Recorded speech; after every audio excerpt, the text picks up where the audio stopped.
భారతదేశం గర్వించదగ్గ వ్యక్తి టాటా గ్రూప్ మాజీ చైర్పర్సన్ రతన్ టాటా.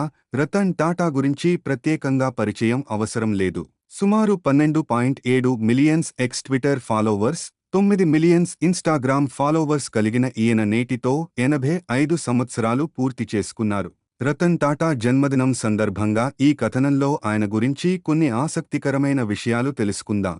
రతన్ టాటా గురించిన 5 ఆసక్తికరమైన విషయాలు. రతన్ టాటా క్యాంపియన్ స్కూల్లో పాఠశాల విద్యను, ఆ తరువాత ఉన్నత విద్య కోసం సిమ్లాలోని బిషప్ కాటన్ స్కూల్కు వెళ్లారు. ఈయన ప్రతిష్టాత్మక హార్వర్డ్ బిజినెస్ స్కూల్ పూర్వ విద్యార్థి కూడా. Ratan Tata from steel to cellular, the wit and wisdom of Ratan Tata అనే పుస్తకాలు రాశారు. 86 సంవత్సరాల రతన్ టాటా అవివాహితుడు. గతంలో ఈయన 4 సార్లు పెళ్లికి దగ్గరగా వచ్చినట్లు సమాచారం. కాని ప్రతిసారీ ఏదో ఒక భయం లేదా ఇతర కారణాల వల్ల వెనక్కి తగ్గారు.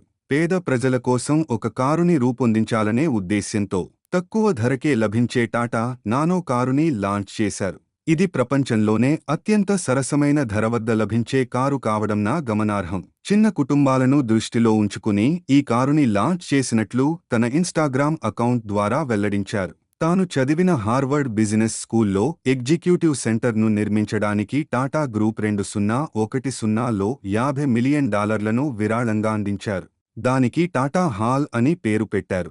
భారతదేశంలోని అనేక మంచి కార్యక్రమాల కోసం రతన్ టాటా లెక్కకు మించిన డబ్బును విరాళంగా ఇచ్చిన సంఘటనలు కోకొల్లలు.